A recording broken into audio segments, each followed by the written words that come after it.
Welcome to Life Happens, where Texans come to protect their legacy and prepare for the second half of life. Join your host, attorney Kim Hegwood with Hegwood Law Group, and our weekly guest as we navigate the challenges that emerge as life happens. Now here's your host, Kim Hegwood. Good morning and welcome to Life Happens with me, Kim Hegwood, and our very special guest today is Barbara Barrielle. Good to see you, Barbara. Thank you, Kim. So today we're going to talk about something that I didn't think people did, and that's traveling with a family member with dementia. Am I crazy? I take it that you have traveled with a family member with dementia. Yes, in fact, a couple times. And it's, I thought it was a great idea. And it's my father who has dementia, and he's had dementia for about 7 years.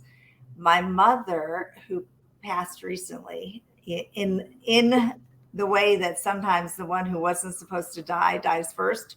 Mm-hmm.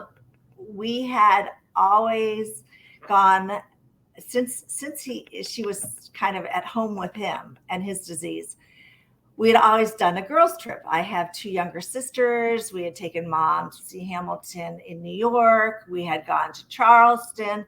I'm a travel writer, so I had opportunities to do a lot of different things. And so 2 years ago, my mother said, I can't go without Dad. And I was like, okay, we have to sort this now. And so we went to a place we thought he would recognize because he used to winter in Sanibel Island. And didn't recognize it at all. And it was mostly, I would say, traveling with dementia is for the rest of the family to see each other. But you always have to take into consideration that there is a member of the family who really sometimes does not know what's going on, who needs extra care, who doesn't really want to be there. And for him, Sanibel Island, Florida could be Bay Village, Ohio. I kept asking, are we in Bay Village? And I was like, no, see the palm trees? Not in Ohio. I probably would not suggest it, but if you're going to do it, there's a few things to take into consideration. So I guess that answers the first question. Is it a good idea to travel with somebody with dementia? And you're probably, after doing it a couple of times, your first response maybe be no? I think if maybe car trips would be easier. We did do one car trip about 5 hours. And I did drive my parents to see my sister in North Carolina. Cars tend to be a little bit easier, simply because you can get off the road and go to the bathroom, and there is the potential for more activity, more seeing the sights. In a plane, you have to be careful. My father was an Air Force pilot, so he thinks he can fly the plane. Okay, it's been 50 or 60 years since you flew in the Air Force, and you're flying little bomber jets. These are massive commercial airliners. So we have to make sure that it's a direct flight. The first mistake that was made, I wasn't on the plane, but they forgot to take things for him. My sister and my mother forgot to take things for him to look at. You need to have something that occupies the dementia patient. A lot of times they will read, but they will have no idea what they are reading. Nothing sinks in, but it's an activity. It's a magazine. It's Sports Illustrated. And that's what we found was totally necessary for any kind of trip. Reading materials, even if they were more photos than reading. That was probably the way to go. The other thing is, like, you have to watch everything. My father had just gotten new, very expensive hearing aids. And so he jumped off the plane. This is, of course, in COVID. jump. I shouldn't say he jumped off the plane. It's dementia. He saunters off the plane. And he immediately wanted to get rid of the mask because during COVID, if you have dementia, you don't understand why someone wants you to put a mask on your face. It is completely out of its wheelhouse. It was strange for all of us, but think if you're living in the 1950s and 60s, it's totally, I'm not a surgeon, I'm a pilot. And then he whipped his mask off, and the hearing aids at $7,000 went flying. And my mother, I get a text from my sister, Dad lost his hearing aids and Mom had a heart attack. I was like, what? You haven't even gotten to Florida. So fortunately enough, people were around that they scrambled and found his hearing aids, but there's always something. And like the first time we went to Sanibel, I went as the advanced team, and I was there a day early. I had everything set up. I had sussed out the condo. I had shopped. I'd gotten everything ready. And the next year, about 8 months later, we decided to go to this lovely resort called South Seas Resort. And that's on Captiva Island. And they had been I had stayed there the year before. My parents had been my mother and my family had been so entranced with the photos I showed them that's where we decided to go. And it was absolutely lovely. But I had asked for a first floor, 2 to 3 bedroom. We ended up on the 4th floor. My father was freaking it. And on top of that, I had asked that we check in early because we have a dementia patient. Totally got lost in the translation. There are no notes about it. We had to burn 3 hours. And that's hard it's hard for us and we know what's going on, but for someone who doesn't know what's going on and why he got dragged to this place, he was on a plane and now he's in another place, it's not his home, and his dog's not there. That was the big thing. The dog, Arnold Palmer, is his little Shih Tzu, and the dog's not there. So it was just miserable waiting. Then we get into the unit and it's high up, and he's like, I can't walk out to the beach. And we had to rearrange all that. It was just a lot of drama that if you have your complete faculties and you know what is going on, you are still frustrated. But what if you don't know what's going on and your world is very limited and you lose memory every 8 to 15 seconds? It's very hard to understand, why am I here? What am I doing here? Who is here? Who are you? And we had decided after that we would not travel with my father anymore. It wasn't worth it. We would just spend time together more close to home. So I guess my question is, would it have been easier if you'd have taken the dog? Yes, totally. I would always advocate taking the dog. I mean, I'm a big dog freak, so I try to take my dogs wherever I go. But in fact, I'm here in Ohio with my dog. And he has a dog, Arnold Palmer. I have a dog named Noel. He doesn't know who is who. He calls all of them Arnie. And every morning my dad wakes up and he's like, we have 2 dogs. Yes, I've been here for a month. So you're always learning something. And yes, the dog would have been advantageous. Unfortunately, I don't think in this area that we had chosen to go to, they had a lot of units that were dog friendly. And, and we also had, I would say, bring the dog. My younger sister would say no. So not everyone's on the same page. It helps to have more people spread the responsibility, but the decision-making sometimes gets a little hazy. The first year we were there, we went on a boat to Cabbage Key, which is an island, a very tiny island. and there are dolphins everywhere, and it was fantastic. And we got there and we had such a great meal, and it would turn out to be the highlight of the trip. So I suggested we try another island, one called Usepa. My sister said, we can't vary. We have to do the same thing. It turned out to be a disaster. There were no dolphins. It was not dolphin time of year. Before we had, 50 dolphins. Now we had less than maybe one in the distance. And so the stuff that keeps a dementia patient entertained, that was not happening. And then when we were on the island, he had an accident, and I spent a good 20 minutes in the men's room with my father. So I would say another segment should be get to know the men's room if your father has dementia. Yeah. I think it would work the other way around to get to know the ladies' room if your mother has it. But I remember, and everyone was so understanding. They were like, I was trying to explain to him what to do.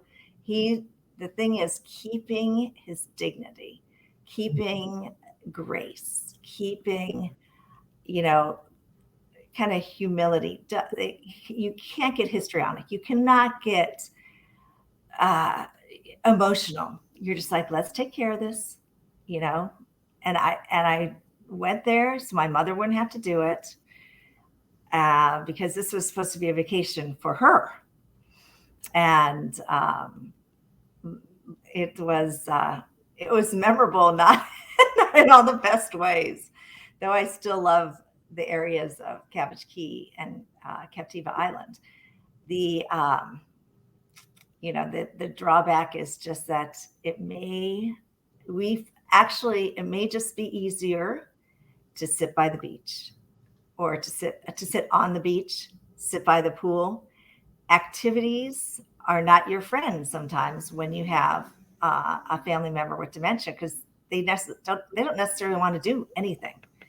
They will sit by the pool and talk about where's their dog, or, is this Bay Village? Is this Ohio?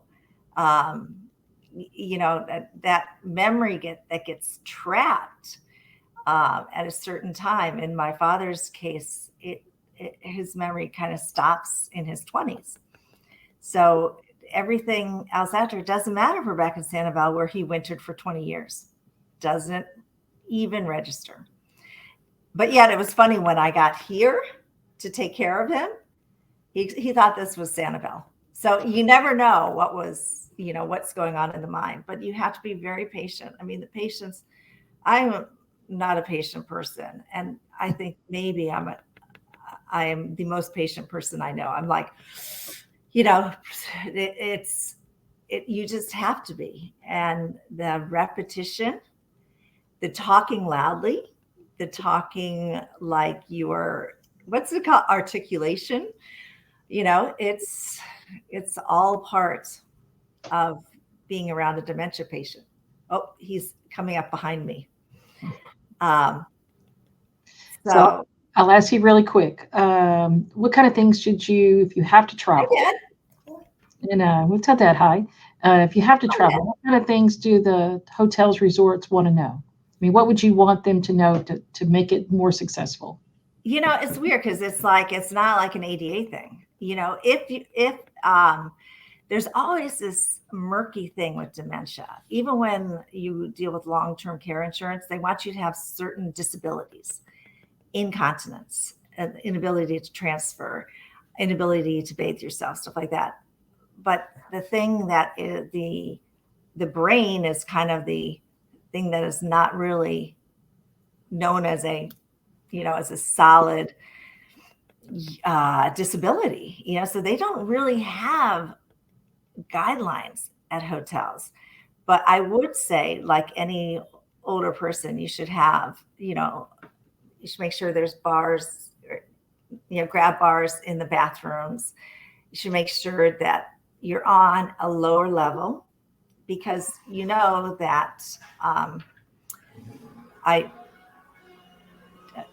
Dad, I'm so sorry. And you're on a lower level, you don't want that. You know that dementia patients wander, and they wander during the day and they wander during the night. And being on a lower level is safer. We also brought bells to stick on all the doors. Dad, do not turn off the lights, please. Okay, leave them on, please. So now you're getting a little slice of my world. Dad? Dad, can you turn the, thank you.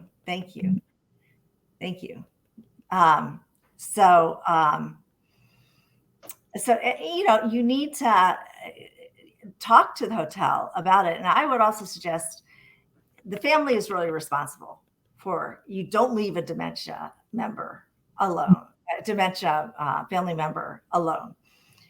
You must be with them. You can't just have them wandering around a resort, even though you should let the hotel or resort or inn know that there's this issue. So if by chance he escapes, he wanders, I went to get my hair cut one day, called the police. My father cannot call my phone number, but he can call the police.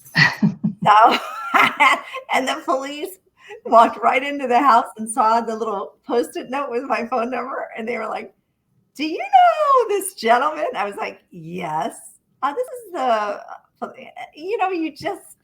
you just have to live and learn and be as cautious as you can along the way. And don't lose your sense of humor.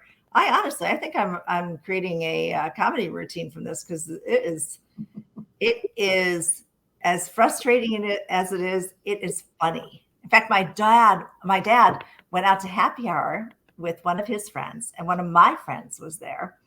And my mother has been dead 3.5 months, and he tells my friend that he's available. And I almost fell off my bar stool.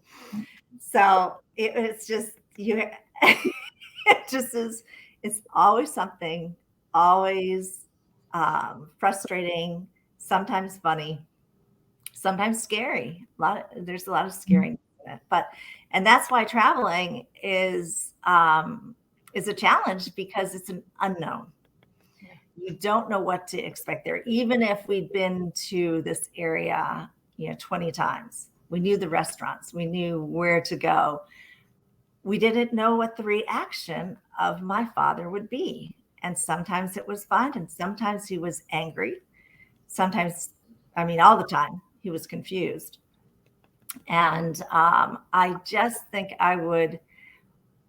with traveling with dementia, I would weigh the pros and cons. I would bring the dog. I would make sure I'm on the bottom floor. I would make sure that I have plenty of reading material and all of his meds, and just know the channels that he wants to watch on TV. And remember, on TV, his attention span's only about 20 minutes. It's just.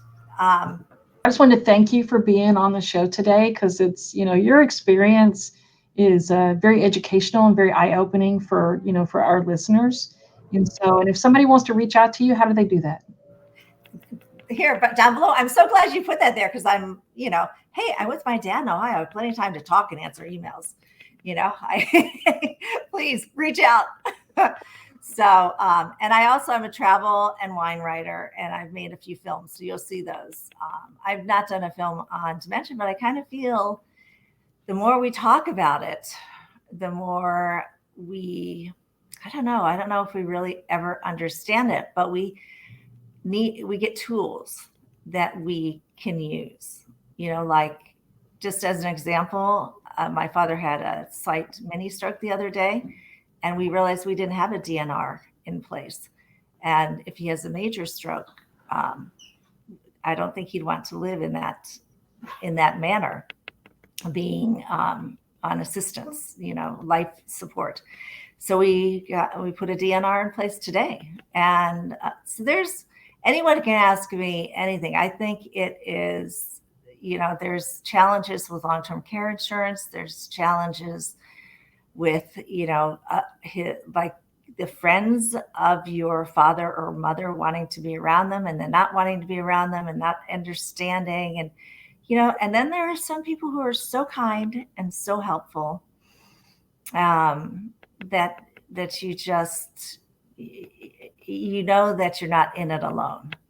And if anyone out there feels that they're like, what do I do about this dementia or Alzheimer's? You can call me or email me, and I'll tell you the best wine to buy. Just kidding. Always looking for, a good cab, something dry, so a little more drier, most definitely. I have a bunch of ideas for you. Definitely. You can email me lots of different things to try, and I appreciate it immensely. And Barbara, you take care. Good. And you're in Texas? Yes, ma'am. I went to University of Texas. There you go. So my daughter. So the oldest daughter did as well. So. Oh, great. Thank you. All right. Take care. Texas. Yeah. Thanks for tuning in to this week's episode of Life Happens with Kim Hegwood. Be sure to tune in every Thursday at 10 a.m. wherever you listen to your podcast as we navigate through the challenges that emerge as life happens. The content of this podcast does not establish an attorney-client relationship or constitute attorney-client privilege, legal, medical, financial, or any other professional advice.